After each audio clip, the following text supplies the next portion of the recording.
What's the meaning of black magic?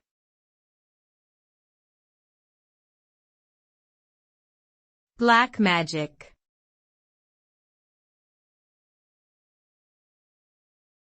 Black magic.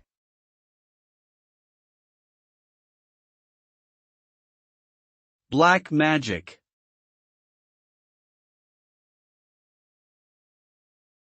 Black magic.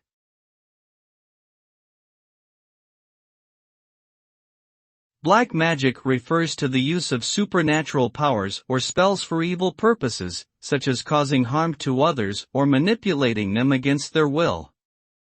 It is often associated with witchcraft and sorcery.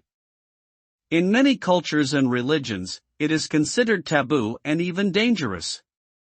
The practice of black magic has been around for centuries and was often used for personal gain or revenge.